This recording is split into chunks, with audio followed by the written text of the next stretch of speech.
moindre détail compte. Nouveau téléviseur TCL Mini LED. La finesse de l'image, l'explosion des couleurs. TCL.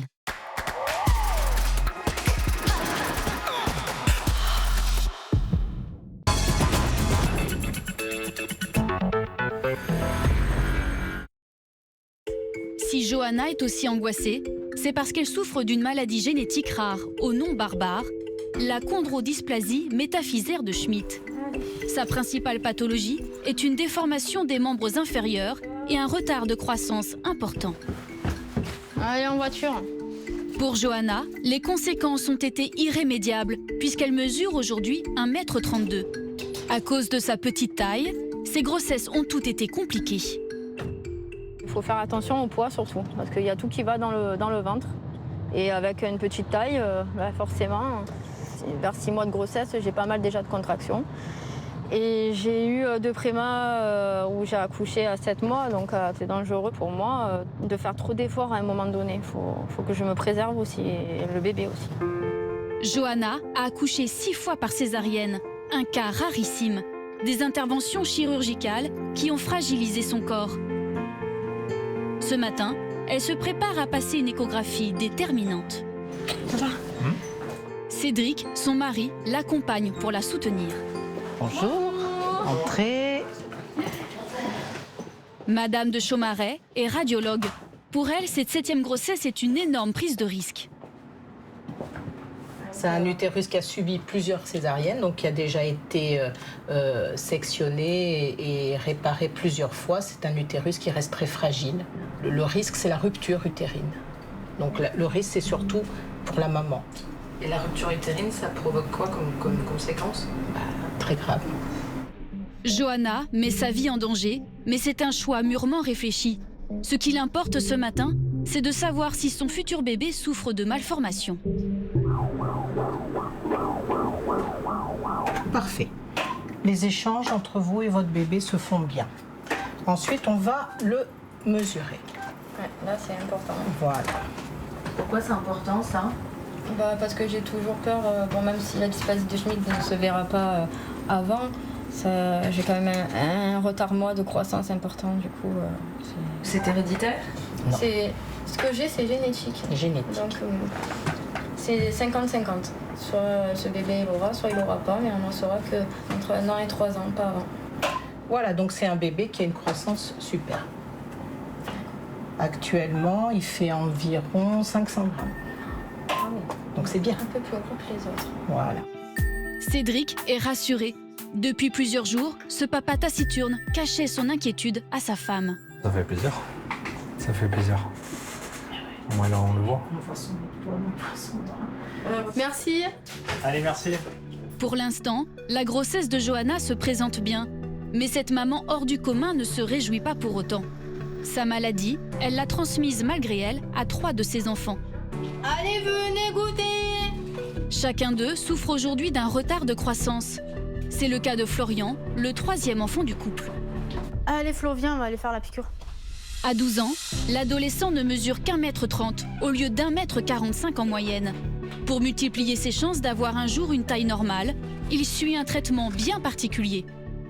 Alors ça, c'est l'hormone de croissance de synthèse qui marche très très bien quand on a un gros retard de croissance.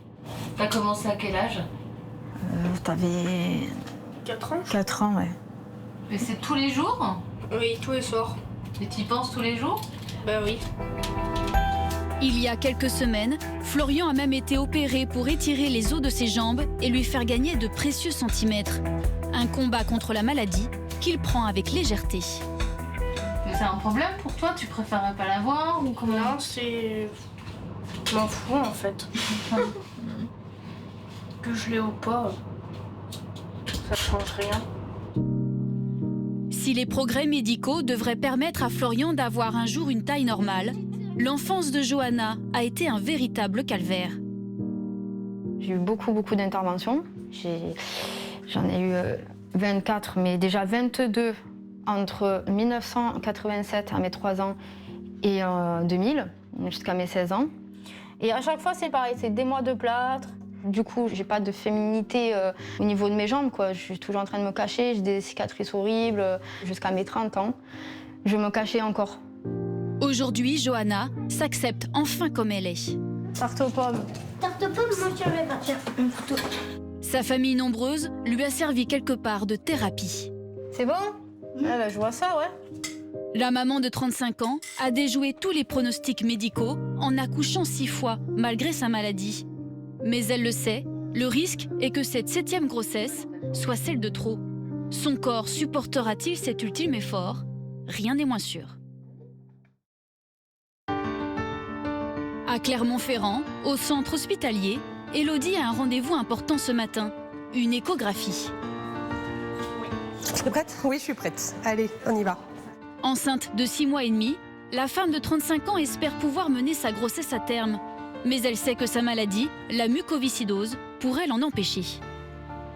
Inquiète qu'ils me disent qu'elle va pas bien ou qu'il y a un souci qu'on n'aurait pas vu avant. Ou, toujours un petit peu d'appréhension. Comme Philippe, son compagnon, est en déplacement, Élodie a demandé alors sa meilleure amie de l'accompagner dans ce moment délicat. Bonjour, professeur. Merci. En France, chaque année, seule une trentaine de femmes comme Élodie décident de tomber enceinte malgré leur mucoviscidose. Mais les risques pour ces futures mamans et leurs bébés sont réels. Le reste de vos traitements ont été modifiés ou pas? Du tout. Donc il y a tout comme d'ordinaire. Ouais. Le docteur Gallo est donc extrêmement vigilant et suit la grossesse de sa patiente au jour le jour. Le gynécologue tient d'abord à s'assurer que les poumons greffés d'Élodie ne sont pas en souffrance. Vous avez bien senti l'amélioration avec le traitement? Au bout de 5-6 jours de traitement, je contrôlais avec la kiné toujours. D'accord. Et là, il n'y a plus rien, c'est super. Je ne peux plus du tout essouffler, tout va bien. D'accord. La deuxième préoccupation du docteur, c'est le bébé d'Élodie. À cause de la maladie, le risque d'une naissance prématurée est permanent. À chaque échographie, la jeune femme retient donc son souffle.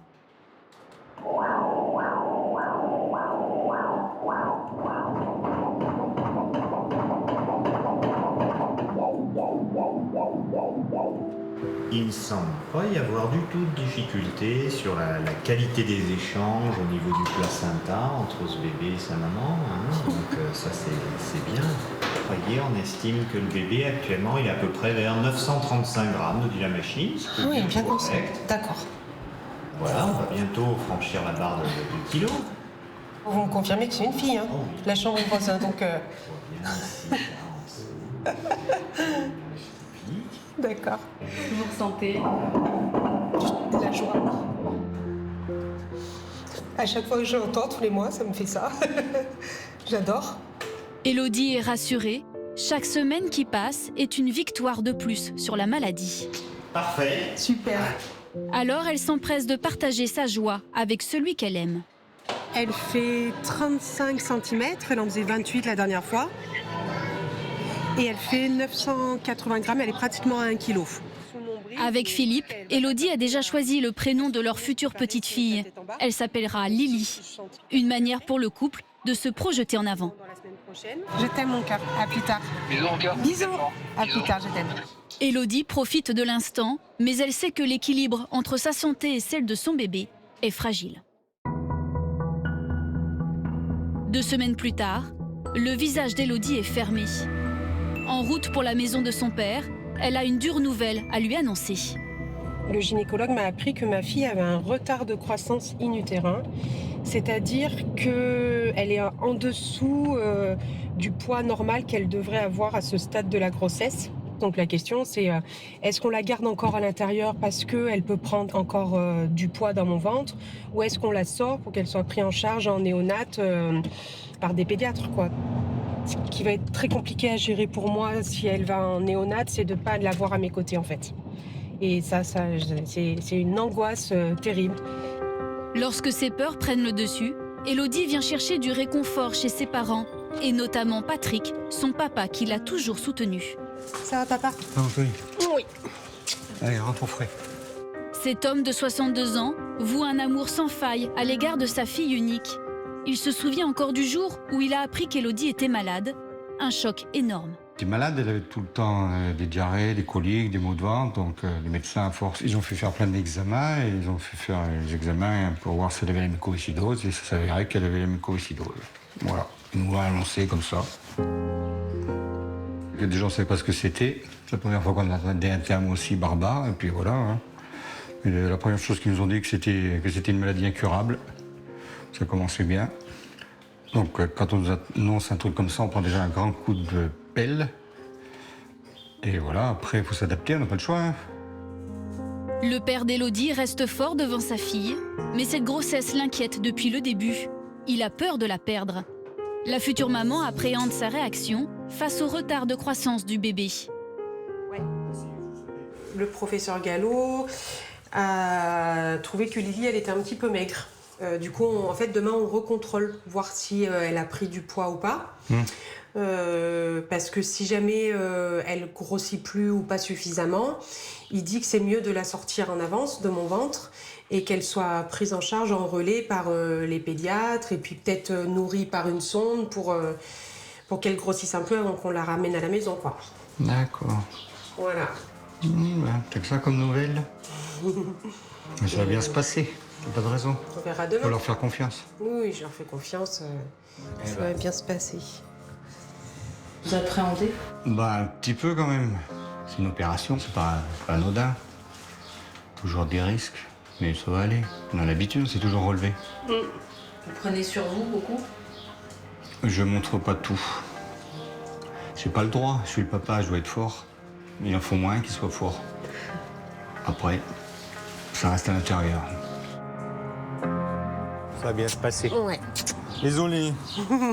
À demain. À demain. Bon courage, maman. Merci. Au revoir. Compte tenu de la situation, Philippe, le compagnon d'Élodie, a arrêté de travailler pour rester auprès d'elle. Lui aussi est inquiet. Depuis plusieurs jours, la maladie d'Élodie la plonge dans un état de fatigue préoccupant. Je vais me coucher pour dormir et essayer de rattraper tout le sommeil qui me manque depuis 15 jours. Voilà, on va se reposer. Pour Philippe, la nuit va être courte. Dans moins de 24 heures, le couple va savoir si leur fille doit naître en urgence par césarienne. Tout à l'heure, mon cœur. Un accouchement précipité à l'issue incertaine.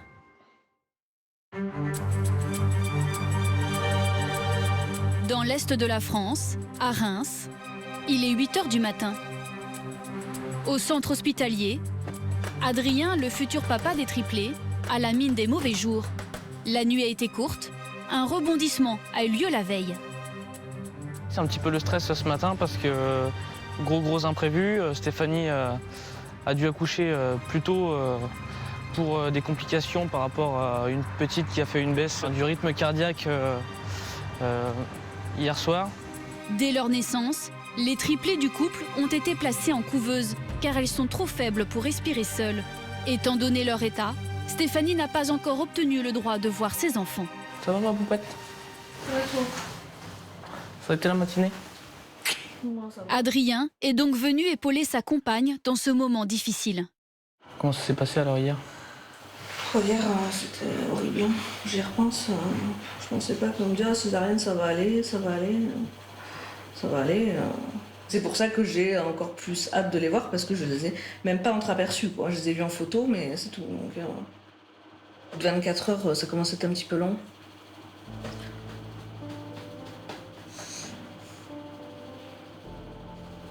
Ça vous émeut?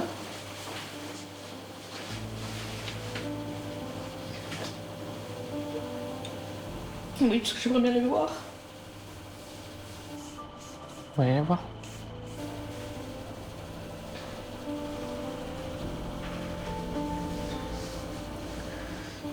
Oh, ça fait long, quoi.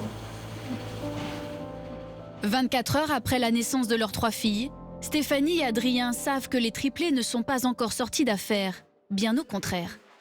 Oh, mes petites poupettes. Ce matin, le couple va enfin faire connaissance avec elle. On va commencer par la petite Camille. On commence par la petite Camille. Allez, on commence par la petite Camille. Voici Camille, Justine et Alice. Nées 11 semaines avant le terme, les 3 filles sont fragiles. Leur poids ne dépasse pas les 850 grammes. Pour le moment, ce sont ces appareils qui leur permettent de manger et respirer. Ma 3e poupette. Dans ces conditions, impossible de prendre ces bébés dans les bras. Comme premier contact, Stéphanie peut seulement faire ses quelques caresses. Les sentiments se bousculent pour la jeune maman.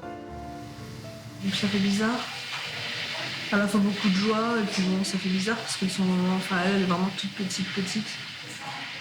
L'image est un peu brutale pour le jeune papa de 22 ans. C'est compliqué, je réalise toujours pas, donc c'est pas évident là, c'est plein d'émotions. C'est dans ces conditions peu ordinaires que la compagne d'Adrien tente de découvrir son nouveau rôle, celui de maman. C'est mignon les petites poupettes. C'est une émotion qu'on découvre aussi, quoi, parce que l'amour, il y a plein de sortes d'amour, et l'amour maternel, là nous on le découvre, donc c'est difficile à exprimer vraiment. J'ai jamais rien ressenti d'aussi fort comme amour que celui que je porte à mes petites poupettes à l'heure d'aujourd'hui. Après 1 heure de partage, Stéphanie et Adrien doivent laisser l'infirmière s'occuper de leur fille. Bisous mes petites poupettes. Car un jour après leur naissance, elle demande une attention de tous les instants. Ces 3 petites électrodes-là, c'est fait pour surveiller sa respiration et sa fréquence cardiaque. Celui-ci, c'est fait pour sa saturation en oxygène. Et ce qui passe là dans son nez, c'est la sonde qui descend dans son estomac et qui l'alimente. Et avec 3 prématurés à soigner, l'infirmière ne manque pas de travail. Mais qu'est-ce que tu nous fais, la petite puce? Et là, c'est sa saturation en oxygène. Qu'est-ce qu'on fait? Et je lui donne un peu plus d'oxygène que ce qu'elle a actuellement. Voilà, on va surveiller un peu ce qui se passe. Des fois, ils nous font des désaturations en oxygène. Et puis, des fois, ils nous font des apnées aussi. Ils oublient de respirer. Je vérifie que son masque soit bien placé. Voilà, Justine est calmée. L'état de santé des triplés est inquiétant. Les bébés doivent rester sous haute surveillance pendant au moins 2 mois. À cet instant précis, le risque d'une complication sévère ne peut être écarté. Le plus dur pour moi, c'est quand on n'arrive pas à sauver un enfant. Et des fois, on se bat pendant plusieurs jours, plusieurs semaines et on n'arrive pas à le sauver. Donc forcément, c'est des moments difficiles, douloureux. Pour les parents, ça va être un long chemin avant de rentrer à la maison quand même. Avec cette grossesse hors norme, Stéphanie et Adrien s'étaient préparés à vivre un accouchement difficile. Mais désormais, le jeune couple va devoir livrer un autre combat. Permettre à leurs 3 filles de grandir. À plus de 700 km de là, à Istres, sur la Côte d'Azur. Cédric, déjà papa de 6 enfants, prépare d'arrache-pied l'arrivée de son ultime bébé. Une naissance qui représente un défi logistique pour cette famille qui vit dans une maison de 100 mètres carrés. Il y avait une baignoire avant, et une baignoire c'est trop compliqué. Donc on va faire une douche italienne au fond de la salle de bain pour gagner un peu d'espace et pouvoir le mettre la table à langer du futur bébé. Avec ce dernier accouchement, ce papa poule de 36 ans réalise un rêve. La vie dans une grande famille comme ça, c'est différent et c'est très agréable. On n'est jamais seul, déjà. D'ailleurs, on le voit, des fois, ils n'ont pas besoin d'aller voir des amis ou quoi, parce qu'ils sont tout le temps en train de jouer ensemble. D'ailleurs, ici, on se suffit.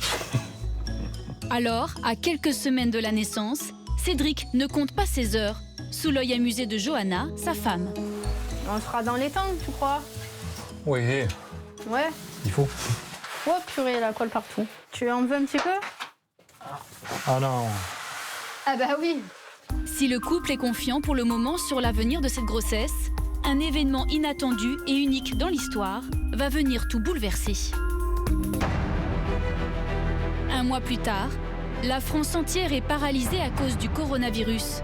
Chacun doit rester confiné à la maison, du jamais vu. La vie des Français est complètement bouleversée. Et pour Johanna, les conséquences sont dramatiques. Je me retrouve à faire maîtresse, AVS, femme de ménage, tout. Enfin, tout d'un coup. Et à la fin de ma grossesse, où je dois être le plus au calme possible, je n'ai pas un moment pour me reposer. Je suis à plat, à bout. J'apprends que mon mari ne sera pas avec moi à la césarienne, mais tout court, il ne sera pas là du tout à la maternité. Je vais me retrouver toute seule. Pour cette maman, cette ultime épreuve lui paraît insurmontable. Atteinte d'une maladie génétique rare, Johanna met sa vie en danger en voulant accoucher une 7e fois. Alors pendant plusieurs semaines, et malgré l'arrêt total du pays, Johanna va être suivie régulièrement par les médecins. Je suis en consultation chez ma sage-femme pour suivre l'évolution des contractions, qui ne sont pas régulières mais qui sont douloureuses. Voilà, je suis censée beaucoup me reposer. Bon, la situation ne me le permet pas. Mais avec déjà 6 enfants à gérer à la maison, l'armure de cette maman au grand cœur va finir par se fendre. 5 semaines avant le terme, tout s'accélère. Johanna a perdu les os il y a quelques heures. Cédric, son mari, a tout juste le temps de la conduire à l'hôpital. À cause des règles sanitaires très strictes imposées par le confinement, le papa ne pourra pas assister à la naissance de son 7e enfant, une première pour lui. Voilà, je viens d'emmener ma femme à la salle de naissance, ils l'ont pris en charge. Et moi je patiente dans la salle d'attente, j'attends qu'ils m'appellent. Du coup, on ne sait pas trop comment ça va se passer à cause du Covid. Un petit peu stressé. J'espère que tout va bien se passer, surtout pour mon épouse. Le papa de 36 ans est ému et vit mal cette séparation. Touché par son histoire, le personnel soignant va trouver une solution pour qu'il puisse vivre à sa manière cet événement. Donc voilà, on est en tenue, on patiente. Bébé va bientôt arriver. Ma femme est en salle d'accouchement. Ils sont en train de faire la césarienne. Et moi, je suis dans la salle néonate et j'attends avec impatience mon bébé. Séparés de quelques mètres l'un de l'autre, Cédric va pouvoir vivre l'accouchement de sa femme de l'autre côté de la porte du bloc. La césarienne est filmée par une des infirmières pour respecter le protocole de sécurité. Jusqu'à la fin, le couple n'a pas souhaité connaître le sexe de leur dernier enfant. Voilà, félicitations. Après avoir eu 6 garçons, la nature leur réserve-t-elle une belle surprise? Alors là, elle a eu des garçons cette fois-ci.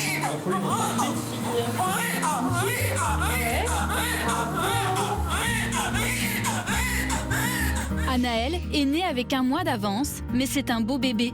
Elle mesure 47 cm et pèse 2,5 kg. Regardez.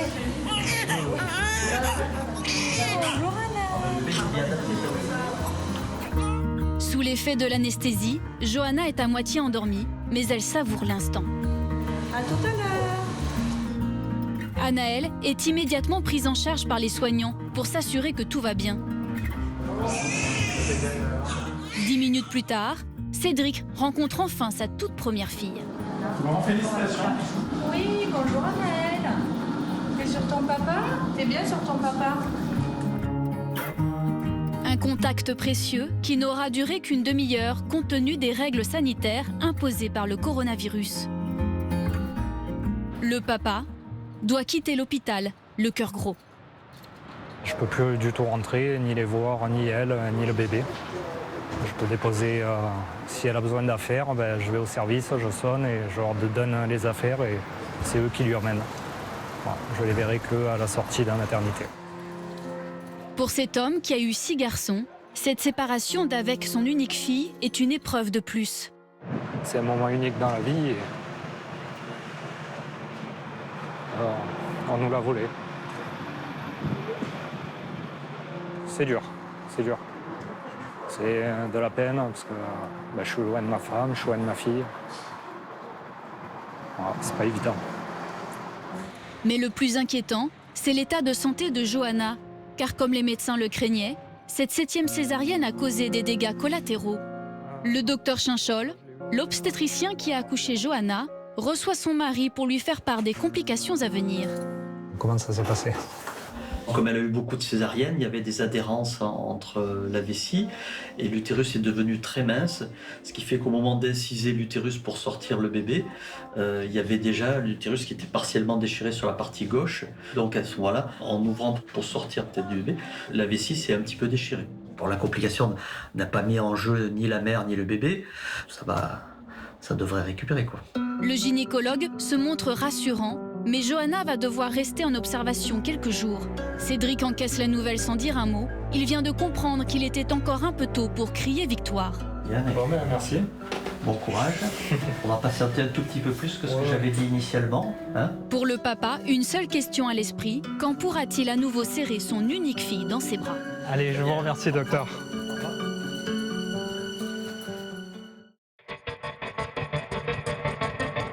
Si Johanna a réussi à mener sa grossesse à terme, malgré des conditions exceptionnelles, Élodie, elle, est en proie à de nombreuses interrogations.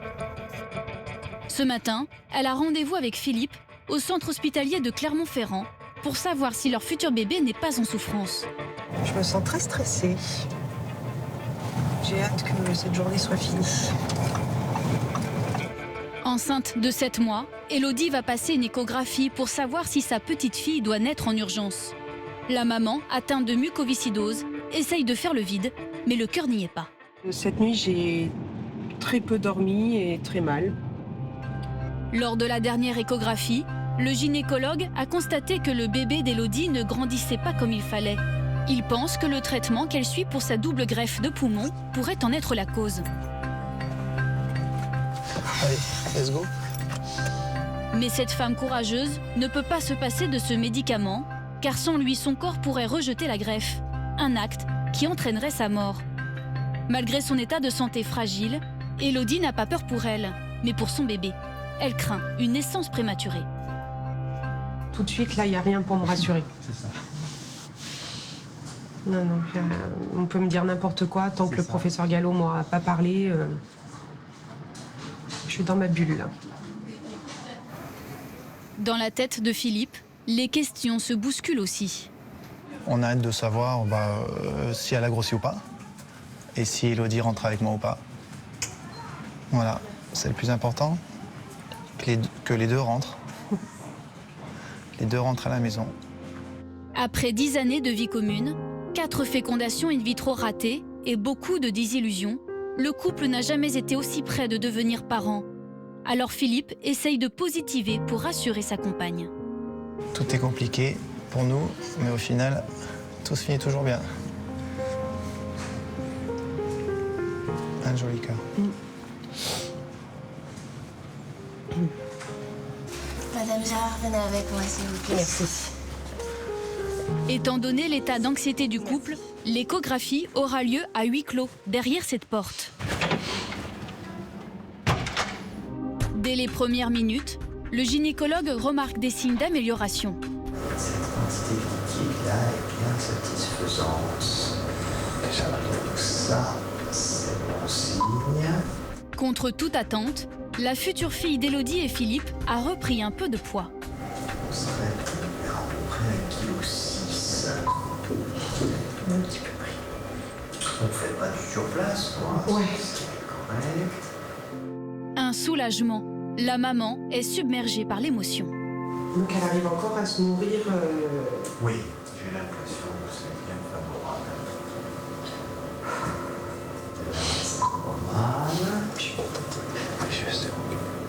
Après 35 années ponctuées par la maladie et une double greffe qui lui a sauvé la vie, Élodie devrait bientôt pouvoir réaliser son rêve, devenir maman.